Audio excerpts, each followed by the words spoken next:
chegamos à nossa última videoaula, né, da oficina Nossa Cidade Tem História, o projeto que tem como objetivo levar um pouco da história de Simões Filho às unidades de ensino fundamental 1 e 2 e médio. Né? Eu sou a Cláudia Lopes, professora de História e pesquisadora, e vou dar início à nossa terceira videoaula. Então, vamos recapitular um pouquinho os assuntos que a gente abordou na nossa última videoaula. Na nossa última videoaula, falamos um pouco sobre a criação e desenvolvimento da freguesia de São Miguel de Cotegipe, né, que nada mais é do que Nossa Simões Filho, no período colonial e no período imperial. E também falamos um pouco da sua participação em alguns acontecimentos que foram marcantes tanto para a história da Bahia como do Brasil. E nessa última videoaula, vamos falar um pouco sobre a população, que foi o braço de trabalho, né, dos engenhos, que é a população que foi escravizada, essa população africana e os seus descendentes.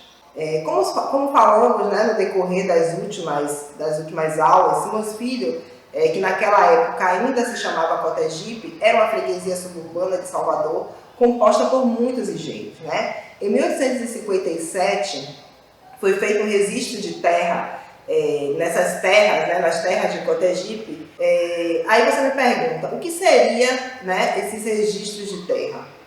Os registros de terras, ele foi feito a partir da Lei de Terra. Né? E o que foi essa Lei de Terra? Ela foi a primeira lei agrária do Brasil. Ela foi assinada, né, pelo então imperador Dom Pedro II em 1850, né, que previa que as zonas rurais brasileiras ela fosse composta por grande latifúndio, né, e não por pequenas propriedades. E assim foi feita. Em 1857, 58, a gente tem esses registros de terra. E nesses registros de terra, a gente tem aproximadamente mais de 20 latifúndios, né, entre engenhos e fazendas. Então, eram nesses engenhos que hoje, que na verdade se deu a maioria dos bairros de Simões Filho. Então a gente pode dizer que Simões Filho, os bairros mais antigos de Simões Filho, eles derivam desses engenhos ou dessas fazendas, né? Como por exemplo Mapele. Mapele, no século XIX, lá em 1800 a 1899, era um engenho de Santana de Mapele, né? E depois vai se tornar o bairro de Mapele. O engenho de Cotegipe, né? Depois vai se tornar o bairro de Cotegipe. O Dambe, na verdade, era a Fazenda Dambe. Até hoje existe a Fazenda Dambe, né? Que é propriedade de Dona Leide do Trator, ou também conhecida como a Vovó do Trator. Outros lugares também que existiram naquele período era o engenho de Taboatá, né? O engenho de Taboatá, que hoje é onde está a região ali onde se encontram as comunidades tradicionais de Pitanga de Palmares, do Dandá, e também é localizada a comunidade de Palmares. Né? Então, nessas localidades, muito africano, eles foram trazidos para serem escravizados. Né? E eram eles, no início, esses que eram trazidos através do tráfico, né?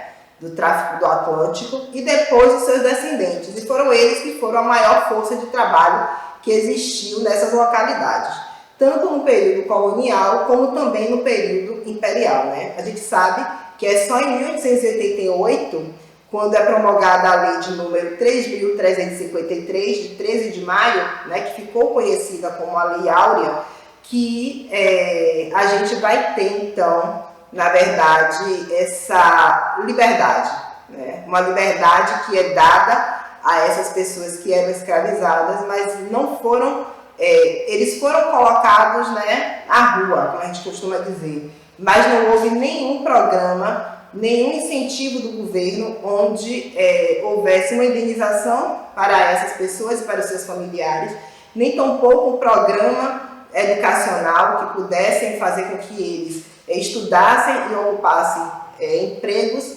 né, empregos dignos, né? E nem tampouco um programa voltado à questão da habitação. Então, assim, a lei veio, mas os benefícios, né, que essa liberdade deveria ter, ela não existiu. Então, assim, a gente sabe que foram mais de 3 séculos, né, de exploração de mão de obra escravizada. Fazendo uma pesquisa na internet, eu descobri, né, através do site do BBC, News Brasil, que foram mais de 9.000 viagens feitas de navios brasileiros e portugueses, e nessas 9.000 viagens foram escravizados, entraram no Brasil mais de 4,8 milhões de africanos, né? Que foram transportados, que foram vendidos e escravizados. Então aqui em Cotegipe não seria diferente. Muitos foram essas pessoas que também foram escravizadas, né? Assim como seus filhos e netos. A gente tem informação sobre a população de Cotegipe através do primeiro Censo Nacional do Brasil, que é do ano de 1872, e neles notamos que a população de cor, assim como a maioria das freguesias da Bahia, né, não era diferente aqui em Cotegipe, era formada por uma população de cor. Então a população de cor ela predominava com relação à população branca. E analisando esse censo, né, observando um pouco a quantidade dessa população, a gente consegue perceber que a população de cor livre, ela era, em 1872, ela é superior à população escravizada. Então, assim, a gente vai ter homens escravizados, a gente vai ter um total de 180 homens, sendo eles 60 pardos e 120 eram pretos, né? Normalmente, no século XIX, quando a documentação ela coloca preto, significa africanos. Nesse caso, a gente pode dizer que quando ele denomina preto, tanto seriam os africanos como os seus descendentes, que seriam os crioulos, né? Então, preto entraria nesse universo de africanos e de seus descendentes, os nascidos no Brasil, né? Filhos de africanos nascidos no Brasil, que eram chamados de crioulos. Assim, já as mulheres, a gente tinha uma quantidade um pouco abaixo, eram 120 mulheres, onde 30 eram pardas e 90 eram pretas. A população de cor livre ou liberta perfazia um total de 207 pardos, 400 pretos, 52 caboclos, né? Isso homens. Já as mulheres eram 114 pardas, 290 pretas e 80 caboclas, né? Homens e mulheres brancas fazem um total aí de 582 indivíduos. Então, a população, como a gente vê, né, no gráfico, a população de cor em Cotegipe, ela era superior, né, à população branca, moradores dessa região. É nesse cenário que vamos contar um pouco a história que acontece em Cotegipe, né, que tem como um pano de fundo Cotegipe, que é a história envolvendo um escravizado e o seu senhor. Esse acontecimento ele se dá já quase no finalzinho do século XIX, em 1887, né, quase 15 anos após o primeiro Censo Nacional. Então, assim, um ano antes também de acontecer a promulgação da lei de número 3.353, né, que é a conhecida Lei Áurea. Então, essa história tem como pano de fundo um engenho de água comprida, né, como vocês estão vendo no mapa. O engenho de água comprida, no mapa, ele ocupa uma grande parte, né, dessa localidade, e além disso ele tem o Rio Joanes o dividindo, né, quase toda a sua extensão. A gente não sabe o porquê desse nome água comprida, pode ser por conta disso, né, dessa divisão que existe do Rio Joanes, ou também por conta de Simões Filho ser uma localidade onde você tem muita água, né? Você tem rios, você tem bicas, você tem cachoeira, você tem lagos. Então, assim, a quantidade de água que brota dessas terras é muito grande. Então, isso poderia ser também o motivo desse nome, né, do engenho de água comprida. O engenho de água comprida, como eu falei, por ser uma localidade que ocupa uma extensão muito grande, né? Ele fazia fronteira com Aratu, com Pitanguinha, com Cova da Gia. Na sua extensão, ele pegava todo o centro, né? A parte do Ponto Parada, Coroa da Lagoa, Tanque do Coronel, quilômetro 25, quilômetro 30, CIA 1, CIA 2. Então ele tinha uma extensão muito grande, né? Tanto que anos depois, quando isso no século XX, o nome do engenho, né, Água Comprida, vai se tornar o nome da localidade, né? Só muda quando há emancipação em 1961. Então, até então, vai ficar aí durante um bom tempo essa localidade, né, que hoje a gente conhece como Simões Filho, sendo chamada de Água Comprida. Então, o engenho de Água Comprida, como eu falei, era uma localidade muito extensa, né? E era dividida ali na região central pela linha do trem. Então, de um lado, você tinha a propriedade, na verdade, eram dois irmãos. De um lado, você tinha a propriedade de João Teve Argolo, que era o dono do engenho de Água Comprida, e do outro lado, você tinha o seu irmão, que era o Miguel Teve Argolo, que era o dono daquela região chamada de Engenho Novo, né? Que hoje existem os bairros de Engenho Novo, de Estrada de Candeias, de Paulo Souto, toda aquela região ali. Então, assim, não sei se em algum momento da vida, né, vocês que estão acompanhando a nossa videoaula já ouviram falar sobre a história do Tanque do Coronel, ou se conhecem o Tanque do Coronel, né? O Tanque do Coronel, ele é um bairro de Simões Filho. É uma localidade formada por um robusto manancial de água potável. Ele é cercado de campinas de gramas aparadas, de vales de mata e uma boa vegetação de palmeira. Não sei se vocês sabem qual o motivo desse nome, né, Tanque do Coronel, ou se já se perguntaram o motivo do nome Tanque do Coronel.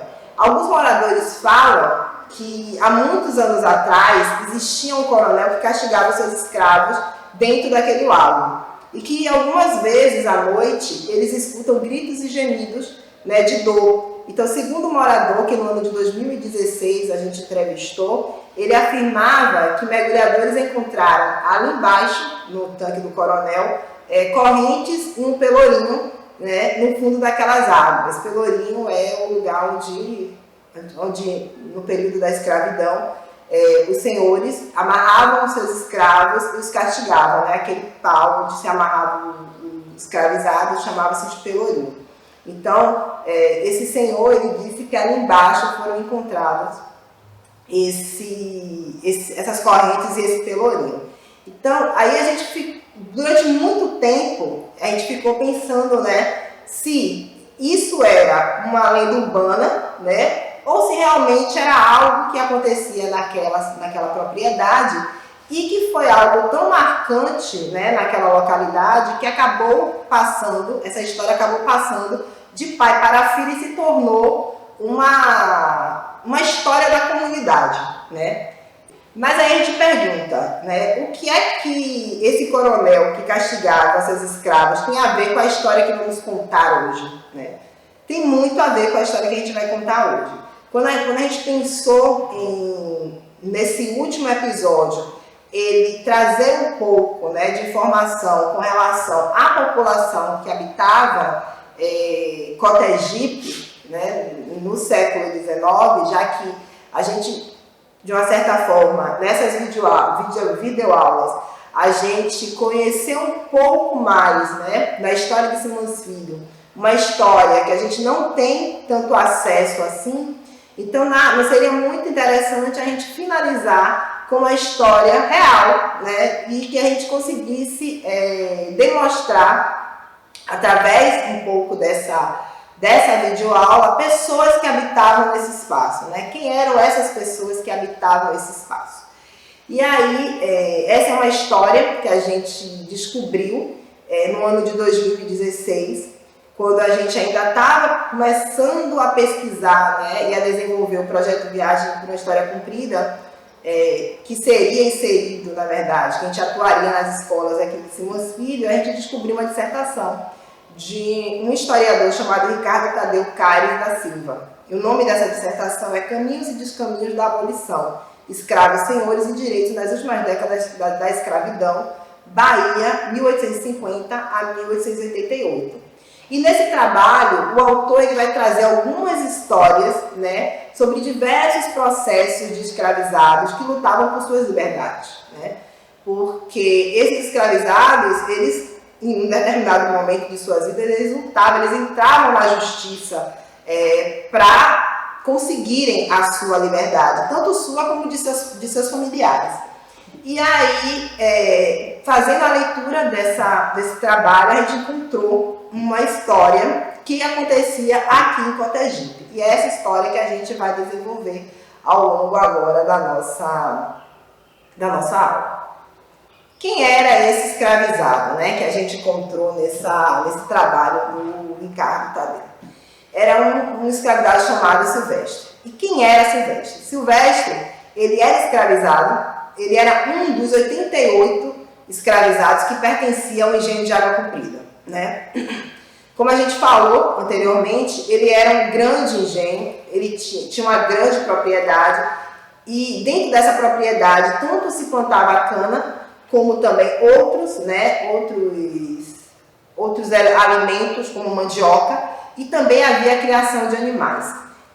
Então, para você ter um engenho tão grande, né, e gerir essa propriedade, você também precisaria de um braço de trabalho muito forte, muito bem qualificado. Então, assim, nesse engenho você tinha trabalhadores que atuavam em diversos ofícios. Os trabalhadores do engenho, no ano de 1870, que é quando o coronel João Teves e Argola ele falece, ele vai deixar a mulher e mais 3 filhos, né? Que a gente vai falar um pouquinho sobre isso mais à frente. Então, de escravizados, de força de trabalho, ele tinha um grupo de trabalhadores, né, que mesclavam entre crioulos, né? Depois ele tinha uma quantidade significativa de africanos, vindo para os pardos, que eram um pouco menor, e os cabras, menores ainda. Essas derivações são derivações de cor, né? Quando a gente fala crioulo, africano, pardo, cabra, é muito mais no sentido, eram todos pessoas de cor, só que ia derivando na tonalidade, né? Dentre o africano e o crioulo, é o que eu já tinha falado anteriormente, o africano é o que nasce na África, e o crioulo é o filho desse que nasce no Brasil. Já o pardo e o cabra são pessoas que nascem de cruzamentos ali, né? Entre pessoas brancas e essas pessoas, esses africanos e esses crioulos. Então, assim, dentro desse grupo de trabalhadores, você tinha pessoas que atuavam tanto na carpina, você tinha carreiros, você tinha caldeireiro, você tinha pessoas que trabalhavam na lavoura, tinha pessoas que trabalhavam no serviço da enxada, tinha lacaios, tinha marinheiros, né? Então, assim, tinha mestres de barcos que construíam barcos, tinha um pedreiro que construíam casas, consertavam as senzalas, consertavam o lugar que fazia o açúcar, né, o melaço, e também consertava as casas de engenho. Tinha aprendizes de ofício, tinha sapateiro, vaqueiro, roceiro, tinha aqueles que cuidavam da horta, tinha escravos que trabalhavam no serviço doméstico e tinham muitos outros ofícios, né? Então, assim, era uma diversidade de trabalhadores, uma diversidade de ofício para dar conta de toda aquela propriedade. A gente não sabe ao certo desde quando Silvestre era escravizado naquelas terras, mas a gente acredita que ele deve ter nascido nessa condição de escravizado, até porque no inventário do João de Teves e Argolo, há a identificação da sua mãe, e sua mãe era uma cativa daquelas propriedades, né? Ele era filho de Andressa. O Silvestre, ele era natural da Bahia, então natural da freguesia de São Miguel de Cotegipe, era crioulo. Em 1887, ele tinha aproximadamente 43 anos de idade e era do serviço da enxada. E também era morador do engenho de Água Comprida. Então, assim, por que o Silvestre ele vai entrar ele se torna personagem dessa história? Porque ele acaba fugindo após ter sido castigado com 300 palmatórias em 2 dias, né? Sendo uma quarta-feira e uma sexta-feira. No primeiro dia, ele vai levar 200 palmatórias e no segundo dia ele leva 100 palmatórias. Mas o que teria feito o Silvestre para ter apanhado? Né? Por que ele teria levado 300 palmatórias? Então, assim, o engenho de Água Comprida, né, como eu falei anteriormente, ele, no século XX, ele vai pertencer a uma tradicional família baiana, né? A família Teve Argolo. Quando eu digo tradicional, é no sentido de posse, né? Uma família que tinha muitas posses. E ele tinha como os donos o João de Teve Argolo e sua mulher, Ana Cipestre Ferrão de Pinamelo de Teve Argolo. Após a morte do seu marido, como eu falei, em 1870, ela vai ficar viúva, vai ficar com 3 filhos, sendo 2 menores, né? Seus filhos eram Dona Maria Joana de Teve e Argolo, Ana Joaquina Teve Argolo e João de Teve Argolo. Esses 2 últimos menores, a primeira já era casada. Então ela ainda fica, após a morte de seu marido, ela vai ficar aí pelo menos os 3 anos administrando essa propriedade, até que seu filho menor, né, ele se torna de maior e começa a administrar essas terras. O também chamado João Teve Argolo, né, o mesmo nome do pai. Ele vai ficar sendo conhecido, né, ali pelos escravizados e pelos moradores daquela localidade como Senhor Moço, né? E aí, essa história, ela vai acontecer, a gente não sabe exatamente o dia que ela acontece, a gente sabe do ano por conta do processo que se dá, mas em um determinado dia, o Silvestre, assim como outros escravos, né, apesar dele ser um escravo denominado como do ofício da enxada, mas a função ia muito com relação à sazonalidade, né? A gente costuma dizer que um escravo da casa, ele poderia sim trabalhar na rua, o escravo da rua poderia trabalhar na casa. O escravo que trabalhava na lavoura poderia cuidar dos animais e vice-versa. O que acontecer, a depender da demanda, ele estaria ali atuando nos serviços, né, daquela localidade. Em uma determinada manhã, ele foi mandado que ele levasse os bois para pastar. Era costume da fazenda fazer isso, segundo ele, né, levar os bois de manhã e pegar os bois à tarde. Só que nesse dia, segundo ele, o cachorro tinha esfolado o rabo de um boi. Por quê? Porque se soltava os bois, depois se soltava os cachorros, para que os animais eles comessem, né, os pastos de forma, tivessem mais interesse pela pastagem. E assim foi feito, né? Só que nesse dia, por azar, né, de Silvestre, esses animais, esses cachorros acabaram comendo o rabo, esfolando o rabo de um boi. E por conta disso, ele acabou apanhando, tomando as palmatórias, né, tomando os castigos. Então, em seu depoimento, né, Silvestre ele afirmava que todo castigo que acontecia no engenho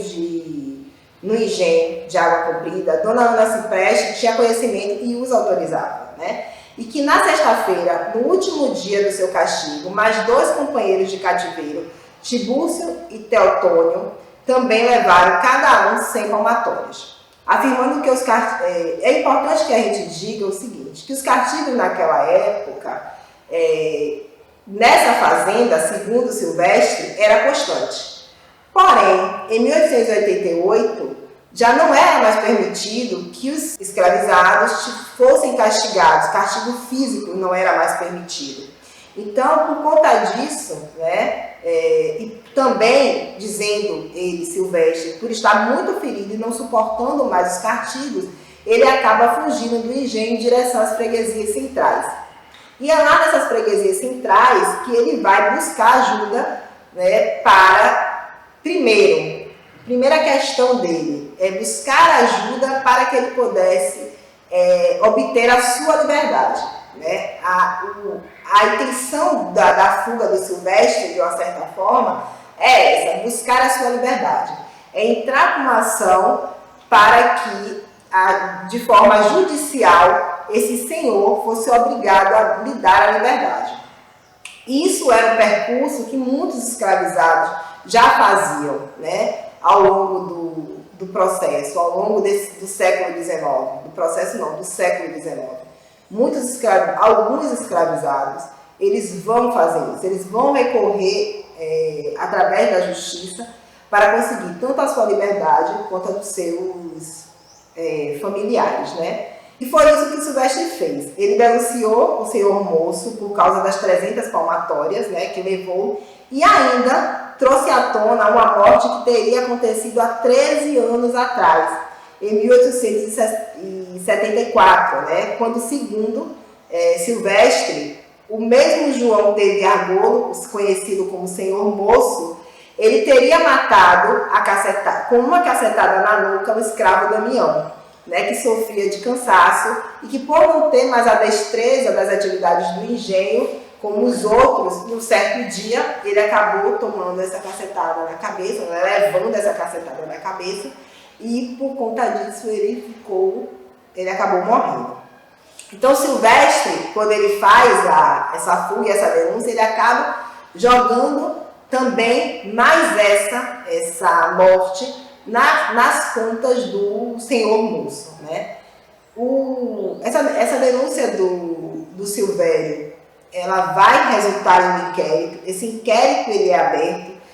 Depois de alguns dias, chega ao engenho uma intimação, tanto para os escravizados como para os senhores de engenho, serem interrogados, assim como vizinhos, né? Então, há toda uma movimentação naquelas terras ali ao entorno do engenho de Água Comprida. O dono da fazenda Dambi é chamado para depor, vizinhos que moravam no Oitizeiro é chamado para depor, arrendatários da fazenda são chamados para depor, os escravizados da fazenda são chamados para depor, a própria dona Ana Cipreste é chamada para depor. Então, assim, acontece todo um bafafá na região, né? A gente imagina uma cidade, uma região rural, né? Como era aqui, em um momento desse, então deve ter acontecido todo o bafafá ali ao entorno, todo mundo comentando sobre aquele acontecimento, né? Aí vocês que estão acompanhando, vocês estão perguntando, e aí, o que é que aconteceu? Não aconteceu nada, né? Todos foram interrogados e no final todos afirmaram que o senhor moço, né, o coronel João de Argolo, que na época já usava o nome de coronel do pai, o título, né, de coronel, ele nunca tinha maltratado os seus escravizados. Os próprios escravizados afirmavam que não houve esse maltrato, que ao contrário, o Damião, né, que morreu com a cacetada na nuca, ele tinha morrido porque ele já era muito idoso e estava cansado, né? Ele sofria de uma doença que o deixava muito debilitado e que por conta disso ele veio a falecer, e não porque ele teria tomado uma pancada na cabeça. Então, assim, nada aconteceu com relação ao coronel, com relação à denúncia. Já o Silvestre, a gente também não sabe, né, ao certo se ele conseguiu a liberdade através desse processo ou se ele só se libertou depois de um ano, quando então vem a Lei Áurea, né, a então liberdade para todos os escravizados. O que sabemos, né, é que em Cotegipe, que depois vai ser Água Comprida e Simões Filho, essa história do coronel que castigava as pessoas ficou no imaginário popular. Então, assim, com certeza, essa ousadia, né, que Silvestre teve, aquele escravizado, né, aquele cativo, de denunciar o senhor, deve ter sido comentado por toda aquela freguesia. Mas, no final, os maltratos do senhor, ele ganhou maior repercussão até mesmo do que o processo que o escravizado ele fez, né, do que o escravizado ele fez contra o seu senhor. E aí, vocês que assistiram às nossas videoaulas, o que acharam das histórias que contamos até aqui? Espero que tenham gostado. Esse projeto foi pensado e desenvolvido com carinho e muito cuidado, acreditando que esses conteúdos possam servir como material paradidático voltado às escolas da cidade. Caso tenha gostado de tudo que foi dito aqui, segue o canal do Movimento Pitangueira, ativa o sininho para receber todas as notificações, assim como sigam eles nas redes sociais. Caso tenham mais curiosidades sobre a história da nossa cidade, eu, Cláudia Lopes, estou no Instagram Simas Filho Tem História ou SF Tem História e lá trago algumas novidades das pesquisas que venho desenvolvendo ao longo desses anos.